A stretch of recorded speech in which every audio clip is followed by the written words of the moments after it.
All right. Welcome everyone to this episode of Monetizing Your Mental Capital. I'm your host, Will Christensen, and I have Aaron Grant here. Aaron and I, we met at Prosper Show. Let's see, not this last year, but the year before. Yeah, it's two years ago. And we've become like super good friends over the past.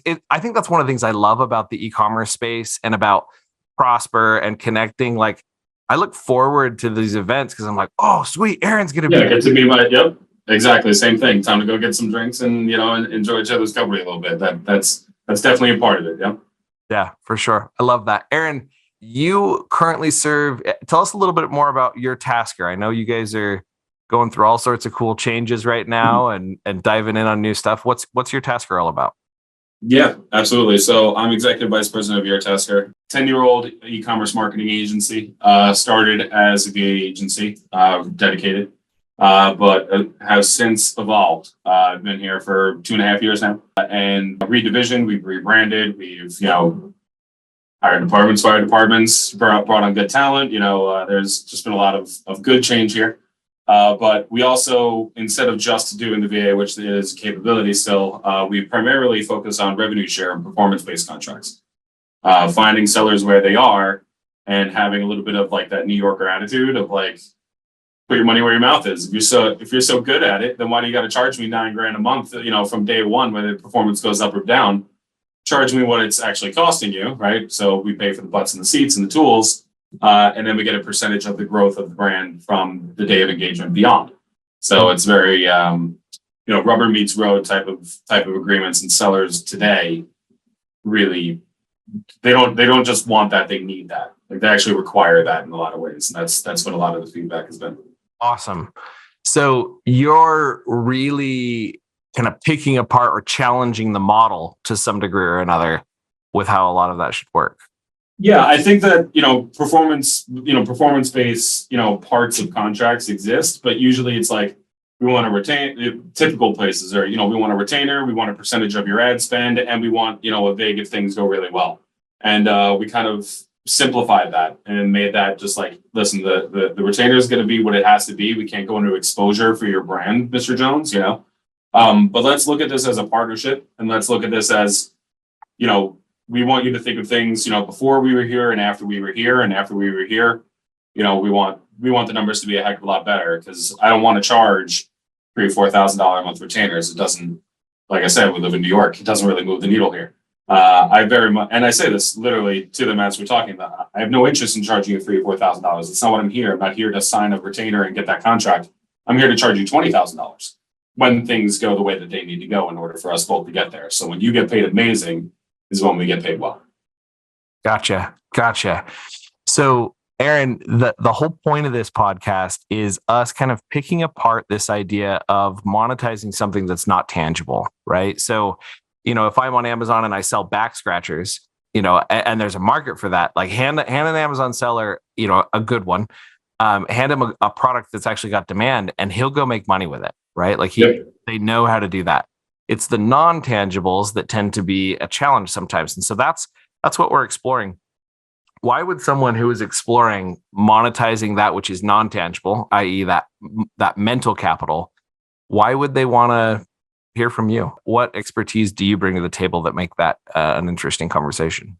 Yeah, so I'm going to date myself a little bit, but I've been digital marketing for like 16 years, and before that, I was in sales. And in a very interesting position, I was trained by ex-stockbrokers to sell leads to used car salesmen. So it was. I do not recommend this. It was a difficult time. But learned a lot. There's the saying of like, if you can't sell, then if you can't market, then you can't sell. If you can't sell, then you can't market. That kind of like, bi-directional part of the conversation kind of thing. Put that together with, after that, the ridiculous amount of information that I've been lucky enough to absorb from some really intelligent sources over the last 15 years. And I end up finding myself at a place where it's like, I can part of the mental capital that I bring to the situation is I'm able to case the joint very quickly. Look at models as if they were on the back of a napkin and just inside of my mind instead, and ask kind of very pinpoint and almost annoying questions to kind of solve the puzzle faster. right? So I'm simultaneously the person who's dreaming up the new thing, right? That new model is, my concept, and yeah, I very much do that. But I'm also the needler, right? Have you ever come up with a great idea and you bring it to your friend and you're like, hey, this is a great idea. And they're like, yeah, but what about this? And you're like, oh man, you're taking the wind out of my sails. I very regularly take the wind out of my own sails, and kind of have that kind of bi-directional way of looking at it. Just like, yeah, it's important to dream, but it's also important to figure out what the pressure point really is here, right? And kind of expand from there. So I think that's something that, from a non-physical perspective, what's going on inside of Aaron's brain, that's something that's gotten me to where I am now. That's something that's certainly helped a lot of the brands that I help and that are here, in order to, alleviate pressures that they thought, we're just kind of stuck with it. It's like, you might not be just stuck with it. Now, maybe, well, what about this? Maybe that's an insane idea. But 3 ideas down the line, it's not so insane. Interesting. So, I think one of the things that as I dig into that, Aaron, as I hear you say that, I'm remembering a conversation. You and I were in New York. We had just gotten, we kind of snuck out and got lunch. We went and got sushi, right? And we're sitting down at that table, and I remember you describing, hey, I've got this issue where my clients are coming to me and they're bringing products to the table that I know are not top performers. And we got together as a team and brainstormed to figure out how we could help convince the client, like, this is not a product we should all be working on together right now. Like, this isn't A list. This isn't B list. This isn't even C. It's like a D product. Yep. And so with that in mind, we shouldn't be spending our resources here. And I remember you described that process. Was it like a war room? You got together and you're like, okay, how are we going to figure this out? Like, what did that look like when you guys had to bump up against that challenge? It's about setting expectations. It's about focusing on the right thing, right? If you're inside the relationship of like a rev share kind of thing, it's your job not to be an order taker, right? There's so many agencies out there that'll just let the client just say like, oh yeah, I think we need to do this. We need to do all of our A+ content now. And then they go, okay, yeah, sure. Let me go do that for you because you're paying me in order to do something. So I'll go do what you want me to do. And I got some other ideas and blah, blah, blah. So it's really important to not be that, right? Not to fit that mold. So, but that also walks a very difficult line, because sometimes when you're speaking with a client and they have a catalog and it's of a certain size, some of these items, if they're an invested entrepreneur, like many of the sellers that we work with, like many of the brands that we work with, they're very invested inside of everything. You're kind of calling their baby ugly, right? You're like, yeah, that product, it's not worth the time. And they're like, no, but you don't understand. This particular niche has a market value of 35 million and it's growing and blah, blah, blah. And you'd be like, listen, I'm telling you, it's not worth the time. Now, the whole I'm telling you it's not worth the time kind of thing doesn't really go so far, because you're basically like, listen, I'm telling you, your baby's ugly. It's not going to work, right? But when you can back it up with data, when you can back it up with reasoning behind it, when you can back it up with, a visualization that says like, listen, you're asking me to do the A+ content on this particular product, but you don't have a conversion problem on this product. You just don't have eyeballs. You don't have a total addressable market. You have a market share issue, right? Your click-through rate is in the tanker, and the amount of keywords that we can even go after is so incredibly thin, and the search volumes on those keywords is so incredibly thin. Why would I take my time and my resources as a partner, right? Us having vested interest and wanting the sales to explode, very much so. Why would I take my time and my people's time and focus it there? That would be useless. So here, Mr. Jones, here is the list of everything. And here is the metrics, and here's everything that we need to pay attention to. What we're going to do is we're going to focus on A, B, C, and D, not the billion of different data points that we could. We're going to focus on the 8 that matter. We're going to focus on the 16 that matter. And we're going to focus on click-through rate for these 4 ASINs need to go up, and the conversion rate for these 8 ASINs need to go up. And that's what we're talking about this week. That's what we're doing. That's what our creative team is doing. That's what copy is doing. That's what the account manager is doing. That's what PPC is doing. We're all focused on those metrics and moving those needles, because that's going to bring you home something at the end of the month that you didn't have at the beginning of this month. Same thing for us, right? So it's about being like almost the project manager of the brand after you get accepted into the brand. So like, it's difficult to always jostle and like put shoulders against shoulders and kind of be like, no, this is what we need to do. But the situation that we were talking about and the puzzle that we were talking about is like, how do we visualize that? How do we back that up with data? And how do we, because we were doing it by downloading a billion reports, and there was pivot tables, and there was all this thing, and it would take, I remember the first time that we did like the prototype, it took like 4 hours or something along these lines in order to get all the products and all the, the brand analytics reports and everything all into the way that it needed to be. And then color coding that only made sense to the person who was making that one sheet and things like this. And then obviously we've done a lot better once we, started working together, and now we use that for a lot of decision-based making. But that was it was almost the same conversation as what I was saying is like the thing. It's about finding that pinch and identifying it, and then focusing on that and taking the wind out of the sails, and really just getting to the heart of the issue, rather than just being, yeah, sales are up and, ACOS is down and blah, blah, blah. That's all awesome. Love to see it, right? There's nothing wrong with that. But that's not an indicator of what's going to happen in 6 months. That's an indicator of what's happened right now and happened last month. Cool. But talk to me about what is going to happen in 6 months. And if you're not being proactive and aggressive in that way and using this tool for it, I don't know. Yeah. I don't know what you're expecting. I don't know how you're going to survive. Tell me, Aaron, when is the first time you can remember monetizing mental capital?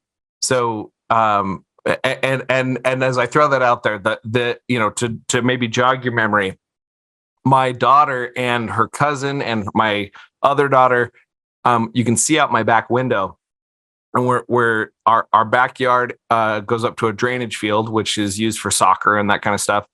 And then clear out there's a sidewalk on a fairly busy road, and they set up a lemonade stand. They totally made like $60 at the lemonade stand this last week. Yeah, exactly. It was funny because they came home and they were like, and we're going to Zeppi's, which is a local ice cream custard place. And they walked down to Zeppi's and enjoyed the fruits of their labors. Similarly, I've had experiences where I've done that early in my childhood or different situations.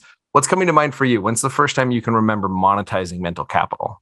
Early days in digital marketing career, I signed on to a particular company. It was an automotive parts company, and sat in and, I did SEO. We, handled advertising. There was, things on these lines. And I was listening a lot at this point because, like I said, this is early in my days of digital marketing, and I decided I wanted to do two things. I wanted to do something that had short-term and immediate value, and something that was more long-term and more, longer horizon type of thing. So for the short term, I went into email marketing, and I really kind of studied that. That evolved into marketing automation, and here we are today. And then SEO was the slower discipline. Started this place particularly focused on SEO, but when I came in, I was like, hey, I've been studying a lot about this, and I think that this is like a cool thing to do, right? I'd like to do this. I mean, Constant Contact, the emails that smell like Constant Contact emails, this is back in the day when that was totally fine and everybody was cool with it. Set up some, I'm sure if I looked at them now, I'd be like, ha, ha, ha. But like in my mind at that point, it was pretty complex stuff. Like I was proud of it. I started that, and I did that for 4 months. And it was right before the holiday season, which is a very important season for them, as is for many. And really just kind of kept my head down and put together all templates and, trip sequences and flows and recommendations and upsells and all these things. And didn't actually really pay so much attention to the output. Like I paid attention to everything that I could do with it, but I didn't see like all the results that were coming from it, other than clicks and open rates and the things that were helping me do what I needed to do better. And at the end of that season, it was, at this particular time, it was time for, my yearly review. And I sat down, and they opened up, their PowerPoint or whatever, and there was a number, and that number was $450,000. And that's what I had pulled off inside of that 6 months. And I was floored. I did not have a good concept that it netted out into that, because I wasn't looking at the back end because this is based on Magento, and I wasn't looking at the back end of the shop. I wasn't seeing the sales that were coming from it. All I saw were clicks and opens. That's all I cared about, right? And I saw that number, and I remember being like, wow, like I got a little bit of an ego on myself for that exact moment. I stumbled myself, I promise. But in that moment, I was like, I'm kind of amazing. Like, that's kind of incredible. Now, it's not all profit for them. They're a reseller, blah, blah, blah. Like, and that's fair. But to know that, inside of that short period of time, one of the days was like 200 grand and the rest was everything else. And, the fact that I was able to put together a system and do that was like very rubber meets road as far as like, this is my idea. I came up with it. I wanted to do it. They okayed it. I did this for a period of time and it netted out to a number that's not such a small number. And I remember being like, hey, this is something that I'm going to get into from here on out, and I'm not going to stop. And that's how my digital marketing started. So that was a home run for me. Interesting. So, I mean, you really did lean into that. Now, my next question is, did you monetize it personally? Were you like, so I just, 450K here. I'd like a small percentage of the awesomeness. No, I didn't. I was young and naive, and after that, I had moved. I was moving to another agency not too long after the fact, so it didn't make sense to like get too in bed or anything along those lines. But after that, freelancing became a thing that was certainly a capability for me, and certainly helped, in a lot of ways, and always allows me to keep my eyes that always allows me to keep my eyes open for whatever opportunity comes down the pike. And I'm always thinking about like, is that doable? And a lot of the things are. It's just choosing the right thing. So let's dig into that choosing the right thing for a minute. Because I think that's one of the challenges that we really face as entrepreneurs, as business people. I mean, the world is our oyster to some degree or another, because there are so many amazing things that we can do and place. I mean, I don't know about you, but when you're on LinkedIn recently, it's amazing how many, new AI tool. It feels like every flipping day there's something new popping out, and it's all amazing. So I think that the essentialism, focusing on that which makes the most sense is a huge part of succeeding today in business. Because if you try to take it all in, you'll just drown. The shiny objects are aplenty. Yes, the shiny objects. That's it. And I almost feel like I need to print that on my forehead. On my wall. Should I get a book right here? Yeah, the shiny objects are aplenty. Tell me, what do you do in monetizing your mental capital, in scaling this agency, in a service-based business?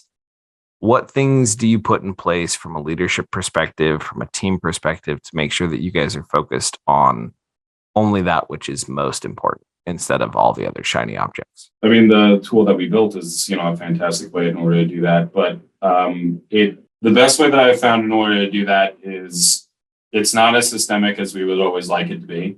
And it's a much more human process than you expect it to be, right? Because at the end of the day, I can put together a pretty fancy tech stack, right? I can API some tools together, and I can go from one Trello board and dragging a tag over, and all of a sudden I've got an article and a video and a thing and a thing and a thing and a thing, right? It's not that isn't what in my mind moves the needle the most. It's like more the human equity and the like emotional intelligence that's associated with managing humans. And understanding, where they're at and what their tendency is in order to become distracted. And again, it comes down to the ability to kind of case the situation in a very quick way. Sometimes I can sit down and talk with somebody who I've talked with 100 times before, and I just know that something is different about today. And for some reason, there's just some sort of incongruency as to like how I expected things to go. And it can quickly let me underline of like, okay, now is not the day for them to get into this particular thing. I can tell it's not the right thing. Why don't you go focus on what you need to go focus on for this particular thing? We're going to come back to this particular thing. And they'll say like, why? And it's not even necessarily getting into be like, well, I have a feeling that you're off today. It's just like, that's just what we're going to do today. That's how we're going to pull it. And that like quarterbacking and shifting, that's actually what's led to the fastest growth here. That's what led to the fastest growth of accounts here. Has been reading in between the lines of the human rather than any process or SOP or anything along those lines here for me. And that's been the case in the last two leadership positions that I've been in. So I think it's a human equity thing more. So as you look into that human equity and you consider it, I mean, you mentioned, notice something was just off. is that you notice that like something in their personal life kind of thing, like you're noticing that you're just not I at your A mean, game today, or yeah, more along the lines of something happening in the background or something that they're bothered by, but they're not articulating it, and I can kind of sense that, and then keep an eye on that and see if it becomes something that needs to be kind of addressed after the fact. If they have a particular frustrating meeting, if they have a particular difficult situation with I mean, listen, we're talking about most of our clients are on Amazon, and we help eBay and Etsy and Shopify and everything. But most of our clients are on Amazon. We all know how Amazon is, right? It's just everything's going totally fine, man. Everything's great. And then 15 problems all spike up, and then it's a million cases and things go crazy. And you really gotta grab the bull by the horns and kind of wrestle it down in order to get everything back into the way that it needs to be. That can be tiring. That can be something that can be a very difficult thing to convey to a client who we call partners, but calling them up and be like, hey, yeah, your 2 best sellers, they're not indexed right now. And we're talking to Amazon about it, but like, you're not going to see sales on these for the next 2-3 days. That can be difficult news to break, right? You try to have the clearest communication you can, but if the client doesn't take that so well, and then one of my people gets kind of banged up a little bit on a phone call, and then we sit down and it's like, okay, it's time to have clear mind. The thing that we're solving today is this. We are writing this thing, and let's talk about who our ICP is, and let's talk about that. We get into it, and I can just sense that the game is off and that they're starting with weak footing. It's you know what? Not today. Yeah. Let's give you some else. space to recover from the beating, the emotional roller coaster ride you just went on with that client. Yep. As you stood right by them and tried to figure out where stuff was at. And let's be honest, I mean, emotional intelligence is not something I've found to be rampant. I found that there's a lack of emotional intelligence a lot of times. And I feel like I don't know if this is necessarily true. I haven't really looked into it so much, but like, I don't think you can teach it. I don't think it can be taught. I can teach somebody how to do what we do here really well, really fast. I can download my brain into another brain if the brain is receptive in a very quick way. I love doing that. I actually love that, right? I love that transference. But like emotional intelligence, if somebody doesn't have it when they're walking up, I don't know if somebody said, hey, I want to become more emotionally intelligent, what do I do? I don't know what to tell you. I don't know. Have a kid read autobiographies. I don't know what's going to make you more emotionally intelligent. I'm not sure what that journey would even be. So like, it's rare, and I've tried to develop it and pay attention to it and realize when it's good and when it's bad in myself as much as I possibly can. And I think that's kind of like, that's my journey. When I've ascended and gotten to where I need to get to, I'm not going to look at all technical knowledge and technical expertise, because a leader is supposed to be the dumbest person in the room if you're doing things right? If you're hiring the right talent, you're not supposed to be the smartest person in the room. You're not supposed to be the one with the answers. You're supposed to be the one who asks good questions, identifying the pinch point, like we talked about before, and understands the people. And if I can get there, then things will be good at the end of my career. Interesting. For me, an emotional intelligence, I would, if someone's asking that question, how do I become more emotionally intelligent? The 2 pieces of advice I would give is, one, identify a good therapist.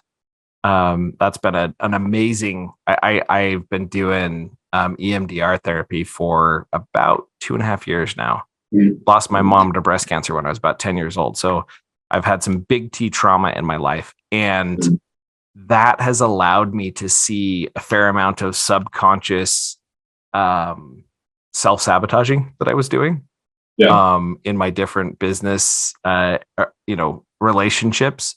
So I would say therapist, number 1, and number 2, there are, and you got to vet it appropriately, but there are organizations, nonprofit organizations, that focus on emotional work.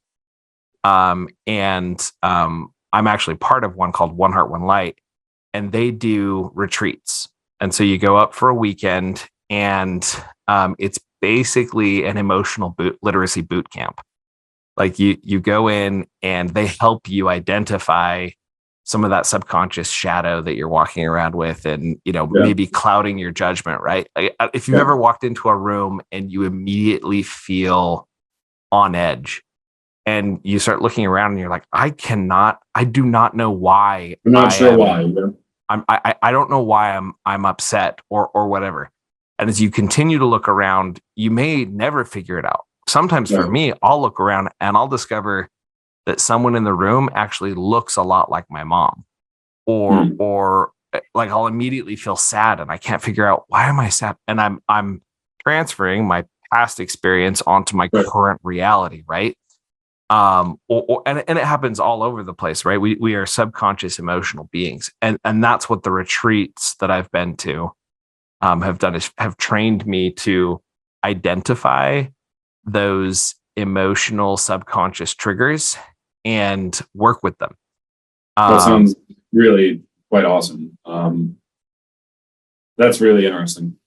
Wow. Well, the cool thing is, it sounds like you have, in your own way, in your own journey, discovered ways to become more emotionally intelligent. And it sounds like God gave you some gifts there that you came with to lead and grow. But if someone were coming to me, because I would say that I was very emotionally illiterate for a long time, and that emotional intelligence was something I lacked, not because I wanted to, and it wasn't even in all areas. In some areas, I was actually very adept at connecting with people and recognizing their feelings and my own feelings and things like that. But there were several very large blind spots. And in 2.5 years of therapy and participating in One Heart, One Light and other organizations like it, men's work is, if you wanted to Google it, and there seem to be a lot of organizations focus on men, because I think we become emotionally constipated. It's an underserved niche. Yes. So men's work is a term you could Google and look at it. There's lots of Christian-based organizations and non-denominational organizations that are kind of serving that need.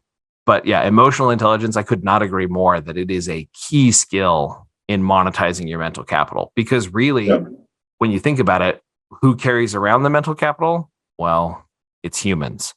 And so how do you interact with humans and build a system that actually scales? Well, you'd better understand how those humans work together. Right. Yeah, you got to unlock it somehow, and some people are carrots, some people are sticks, some people, they want recognition, some people just want money, some people, there's different motivators in between, all of these things. But trying to empathize correctly and trying to understand who am I dealing with, on a more fundamental level than just like, what kind of a worker is this person, but who is this person? How do they see things? That's a one piece of mental capital that I've certainly monetized inside of my life, since it's the only way that I've gotten to where I am right now. Only way I've built. So let's imagine briefly that you could make a phone call back to Aaron, and it's the constant contact Aaron, the Aaron that's setting up this campaign that's about to do $450,000 gross, or is that gross or net? Gross. Okay, so $450,000 gross. He's about to hit send on that, and you actually get handed a cell phone, and the cell phone is to this Aaron. So Aaron now is calling Aaron, who's kind of in the middle of this journey of, beginning his journey in monetizing mental capital. And I'd like to keep it in the same vein of this emotional intelligence side of things. What would you tell him to level up his ability to monetize mental capital along this emotional intelligence road? I think that at that point, I didn't understand how important this was, right? The emotional intelligence side of things. So I didn't, I'm speaking to me, right? So, hey, Aaron, do yourself a favor and pay more attention to the people than to the skills or the money or the position or the anything. Like I'm not a very monetarily, of course everybody loves money, but money isn't my God. Money isn't my focus. That's not what I'm here for, right? For some people it is. Some people are attracted to clout and they're attracted to they want positions, they want titles, they want, recognition, they want that. That's not really it for me. I was more focused on just trying to push to the next opportunity, to the next thing. And I think I could have done a better job in networking, connecting with those around me, like relationship building and doing those types of things. And I think that you never know how that stuff actually is going to pan out in the long term, right? Because there's always curveballs that come down, good, bad, ugly, pandemics and craziness always, comes around. But I think I had let too much go in the beginning when it comes to the human capital side of things, and the concept of just like, you know what, I'm just going to do my thing and I'm going to push on to my next step. That's what I'm going to do. I was a little bit too headstrong and ambitious in that perspective, when I could have slowed down and had a better connection with coworkers, with managers, with things along these lines. I think I would like to redo that. I totally agree. And that's really resonating with me, because early in my career, I don't think I realized how small the world is. Right. I definitely stomped on some toes early in my career. And I had a professor come to me and said, "Will, have you been fired yet?" And I was like, "What do you mean have I been fired yet?" "No, I haven't been fired." He said, "Well, when you get fired, Right. don't be surprised, because you're a boat rocker." He just named it right there. He said, "I am too, and I've been fired, and I want you to be ready for that, because you're going to get there." And sure enough, I got fired a couple of times, but the exit in those situations was not graceful. I didn't create room for them to replace me easily. I didn't think about them as much as I could have. And I think one of the things that I've failed to recognize at that point in my career was how much those relationships are still around today, right? Like I've run into situations where I've wanted to, rejuvenate a relationship or look at it. And, I've even reached out and it's cold, completely cold. Nobody, they were burned by me enough at whatever point it was that they weren't interested in continuing a relationship. And as painful as that is, I take it as a lesson, and I've learned and I've grown. And that's not something that I'm very careful with all of my relationships now. And I'm also very boundaried too, where I'm like, you know what, this isn't the right fit, and we're going to, part ways. So it's not that I'm keeping everybody always around, but no, it's not about being the people pleaser and trying to keep everybody close to your heart. That's not the concept. It's just the people who just the defining line of who deserves that. Mm-hmm. Who deserves that, and then when they deserve it, you do give it. And there's certain maturity that has to get there before you can get there. Well, and even those that don't deserve that intimate attention, giving them, recognizing them as human beings and being respectfully exiting. What I mean by deserve, I guess I mean just deserve respect. Yeah. In whatever professional or personal capacity that is, but like defining who that is. And even though I don't like you right now, even though I'm not a big fan of you right now, even though things could have been a lot better if you had just done the thing that you said you were going to do and blah, blah, blah, you still don't stomp on toes, as you kind of put it. And, exactly. That's something that I think only comes with time. Yep. Agreed. All right, Aaron. So as we finish up the podcast here, I got two questions for you. One, I'm going to ask you, let's imagine that you stepped into an elevator with an Amazon seller, and he mentions, we're doing the multi-channel thing. We do a couple million a year, that kind of thing. And you got 60 seconds to just tell him a little bit about you, because you're in an elevator, right? Like, I mean, it's the nature of an elevator. So I'm going to give you 60 seconds. Right after you give your 60-second, this is who we are. What I'd like you to share with me is any tips, tricks, hacks, or books. You've got several behind you. But tips, tricks, hacks, or books that you've read in the last year that have helped you upscale your ability to monetize mental capital, and especially human capital, since that's a lot of what we've been talking about today. So we're going to feed that one to your subconscious, and I'm going to give you 60 seconds. So starting my timer, you got 60 seconds starting now. Yeah. So you're a seller. That's fantastic. What we do is performance-based agreements. Put your money where your mouth is, like I said earlier. Listen, we how you got your brand to where it is today, You deserve all the credit for it. No agency that you work with does, right? You got it here. But after we engage, if we were to engage, and we make the thing grow together, then we ask for a small piece. But I can add more expertise onto your team than you can possibly find. I've got some fantastic people that care, that are easy to work with, and some tech that can really make this thing explode. So give it a shot. Beautiful. Well, you had like 20 more seconds, but I think you got me. All right. So Like being 6 seconds.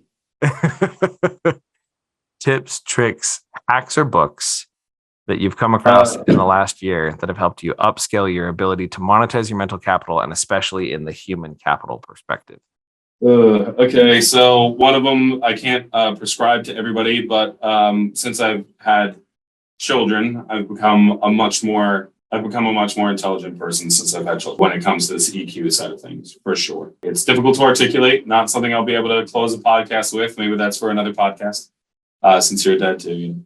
But that's certainly something that has moved the needle in this category without question. But something that I could prescribe to everybody is that book right there. It's called Traction, by Gino Wickman. Great book. And it's a kind of dual tone type of thing. Now, this has to do with organization and leading of an organization, but it also has to do with identifying who you are and spending a lot of time, talking about being a boat rocker. Well, then you'd be considered, a visionary, right? Where if you're an executor, you're on the executor side of things. This did a pretty good job of diagnosing. It is a really great piece to help you diagnose where difficulties are coming from in the professional space, in a leadership position, and understanding how teams are meant to work and how things are supposed to go back and forth. I've read that book 3 times now. I'll probably read it again. I just have the audiobook version, so I'm able to put it up on my little thing back here and show off that I've read the book. But yeah, it's this is a fantastic book. I would say top 2 of everything that's on that shelf right now. If I could grab 2 books, it would be there. It might be number 1. So Traction, I love Traction. The version I like to read is the Get a Grip. The one that's it's an entrepreneurial fable. So if you're more of like I've got ADD and then some, so I got to have something that grabs my attention. And the listening to the entrepreneurial fable and just hearing them describe how they implemented Traction as an entrepreneur's operating system. I run it in all of my businesses, and a huge fan of Traction. It's just the truth. It's the truth. Yeah. It's some books you read and you're like, oh, cute idea, like really interesting angle. I'm glad I read that. And then some of the books you read and you're like, this is the truth. And I know it. And that's one of the books that as I was reading, I was like, this is correct. And I know it's correct. Time to obsess over this one and memorize this one as much as I can. Yep. Beautiful. Well, Aaron, I think those are amazing nuggets. Appreciate your time here on monetizing your mental capital. Awesome. Appreciate you. God bless. And let's do it again. All right. Sounds good. Over and out. That's it for monetizing your mental capital.